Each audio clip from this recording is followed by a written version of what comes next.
Self-help is really useful because it means that you are aware about something that is not going right. Even if you join some page or follow somebody on Instagram on some particular topic, that means that you are accepting, and the stigma is going away slowly. This term cyberchondria. So it's like, because I'm reading some symptoms, I start feeling those.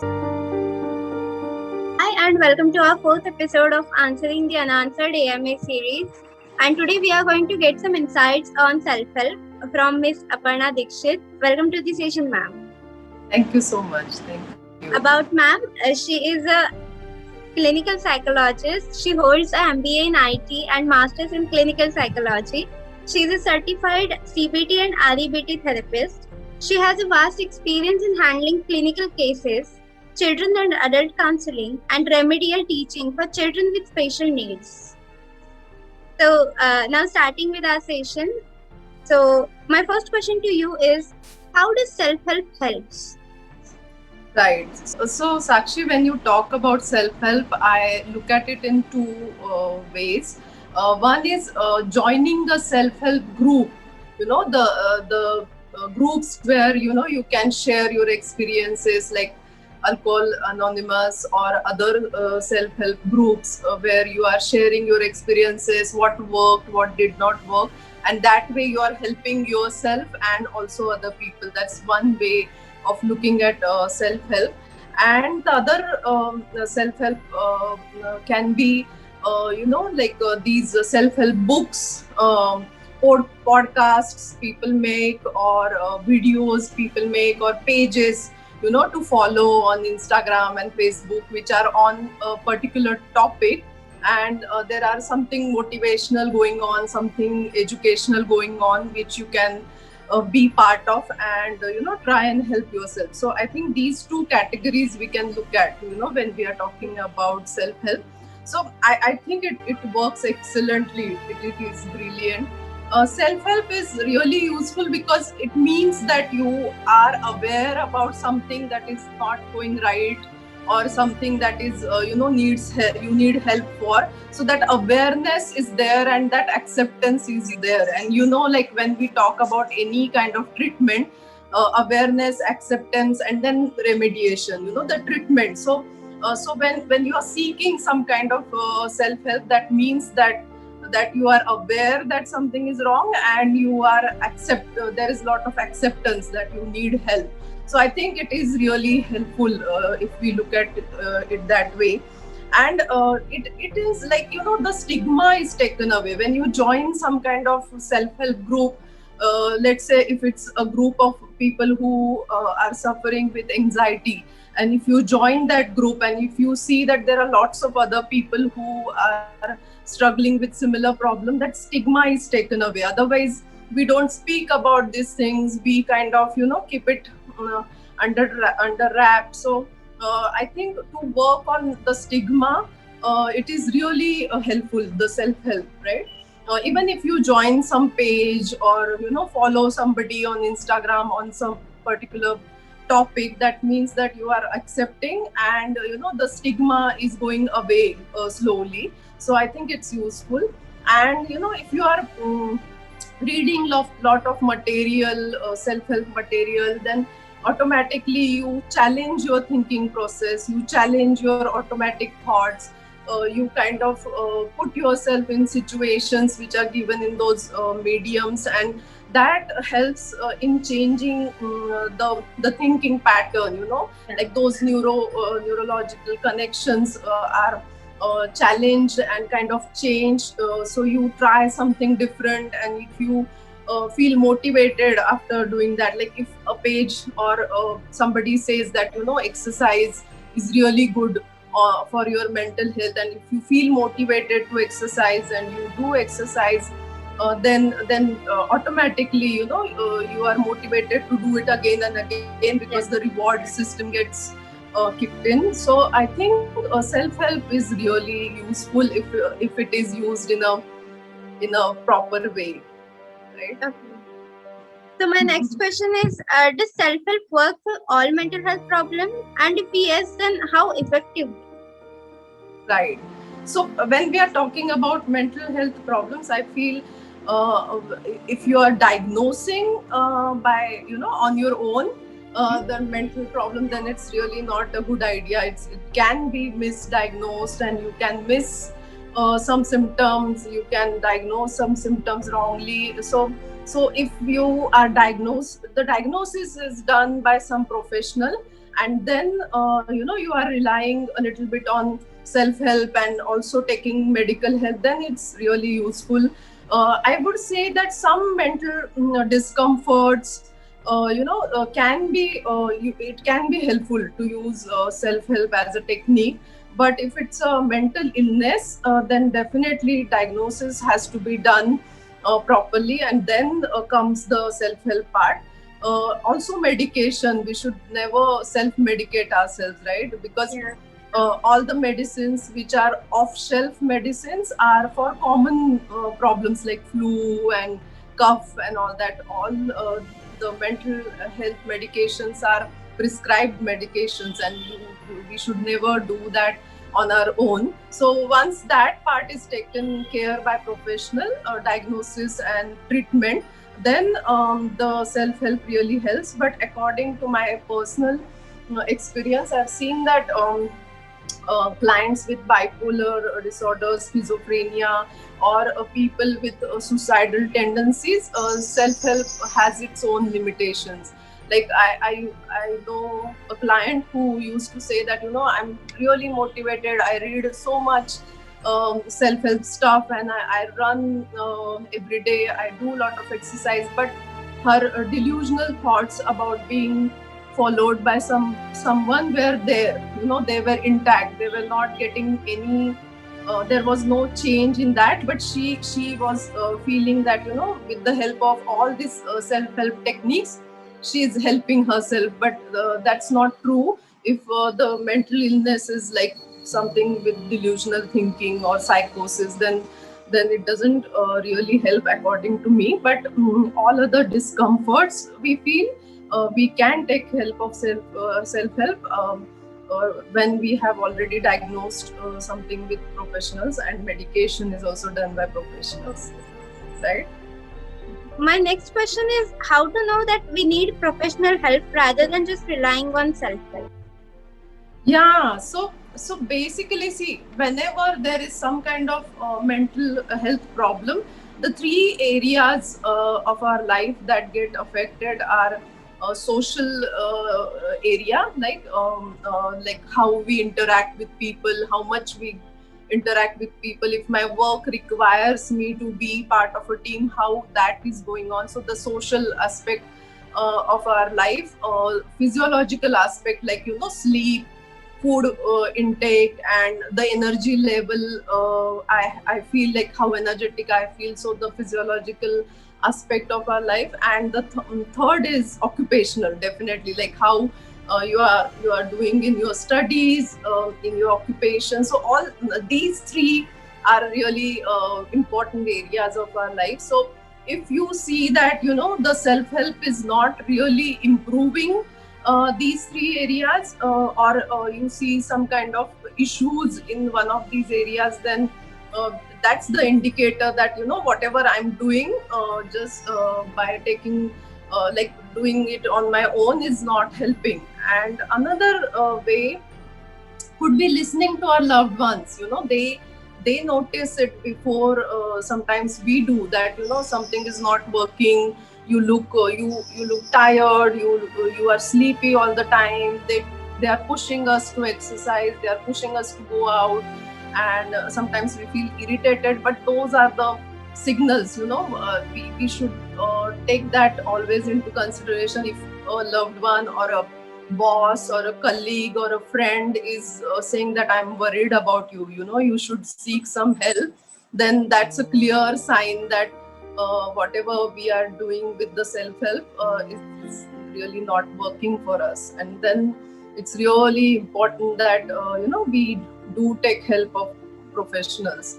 And Sakshi, I would like to add here one thing, that even when I'm seeing some clients, self-help is a very important part of the whole treatment. Like between two sessions, counseling sessions, or between two visits, appointments, there is this plenty of time that the client is on his own, the patient is on his own. So whatever he does during that period comes under self-help, right? So there is so much to do between these two sessions. Reflect on whatever has been discussed, or monitor the effects of the medicine, if the person is on medication, or if the client, I do give lot of homework to the clients, which is like kind of self reflection.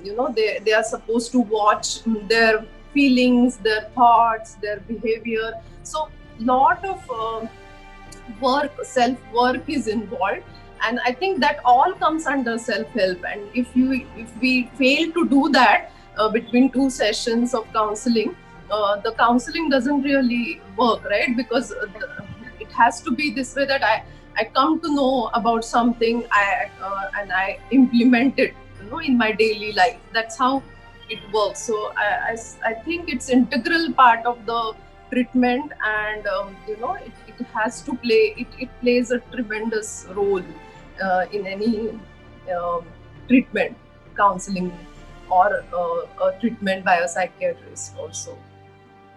So self-help is like reference books. Like when we study a subject, we need a reference book. So Right. is it like that?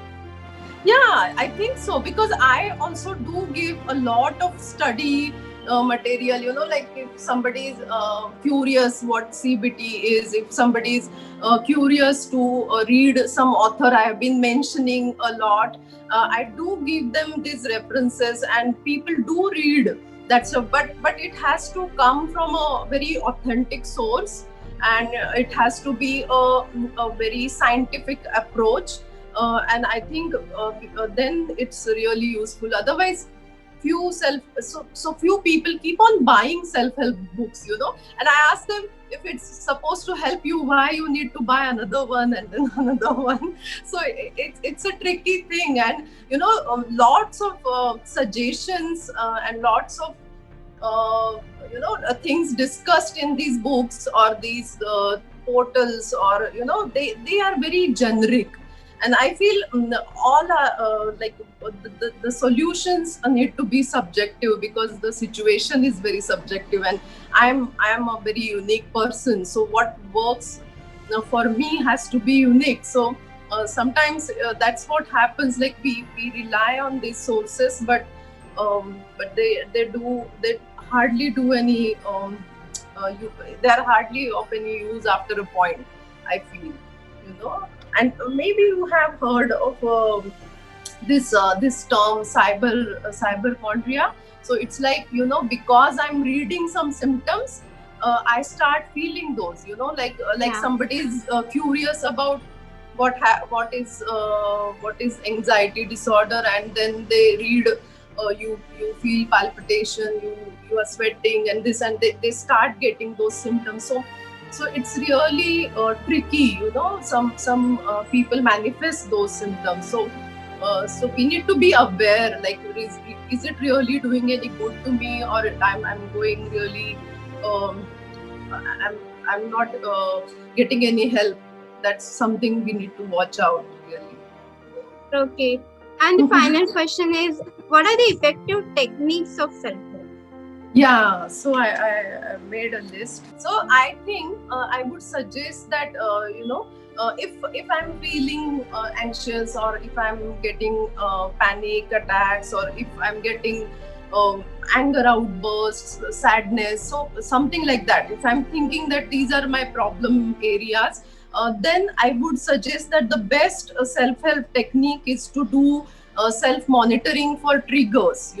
Like what like if I'm suddenly getting lots of anger outbursts, I need to be reflecting on my day, like what has happened that was different today, or after what like somebody said something, and after that I got this tremendous anxious thought in my mind. So a little bit of maintaining our emotional diary, where we are monitoring triggers which kind of start these symptoms in our mind.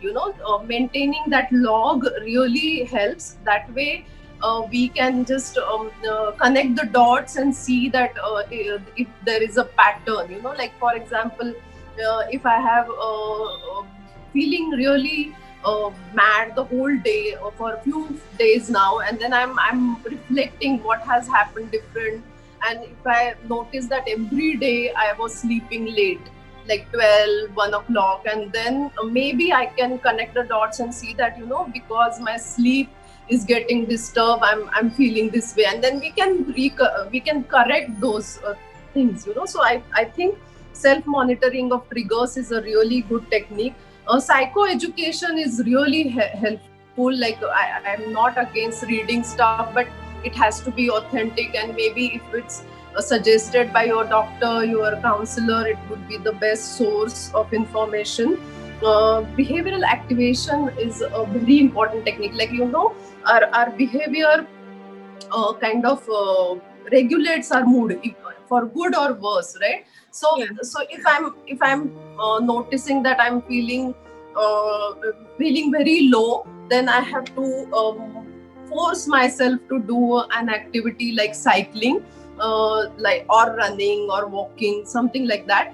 Then if I be careful to monitor how my mood is before the activity, on the scale of 1 to 100, let's say it's 40, and I do the activity forcibly, like I push myself to go for a run, and after the run, if I monitor again how my mood is now, and definitely it's around 80, 90 something, because after exercise you always feel good about yourself, and that monitoring, that difference, that jump in my mood will really motivate me to do exercising next time, next time. So this kind of behavioral activation as in self-help activity really helps. Compliance to medicine, like if you are taking some kind of treatment, some kind of medication, then noticing the symptoms you are feeling, if you are feeling better every day, putting it on scale, monitoring it in a small diary or on your phone between the two appointments, and having a chart ready for your doctor or your counselor whenever you visit next time really helps. So compliance, you can really do make note of all small changes for good or bad, and then the doctor can use that information while repeating the medicine or reducing it or increasing it, whatever. Joining a self-help group is a brilliant idea. Once the diagnosis is done, there are brilliant forums online. Also, really good platforms are available, or even you can join a group now. Because of COVID, maybe it's not possible, but physically you can be part of a group where similar situation people are together, and but it's important to be active there. You can't just listen and not participate, then it really doesn't help you. So you have to be courageous, and you have to participate, so that it becomes a give and take relationship. So that is very good. I feel, what am I telling myself, asking this question whenever there is something, we feel bad about ourselves. So what is that message we are giving ourselves automatically? Monitoring that, asking this question is a great self-help tool, I feel. Why I'm feeling like this, what is that I'm telling myself about this situation. So it's a good activity to ask that question and make note of the answer that comes. Being mindful is a very powerful tool, being where you are, and not thinking about past or worry about future works brilliant. So I think these are very helpful self-help techniques, and I hope people find them useful and use them. Yeah. Okay. So that was it. And thank you, ma'am, for your precious time and insights. Thank you for having me. Thank you. Thank you so much. Thank you. Yeah. And to all our viewers, if you find this video, like, share, and comment.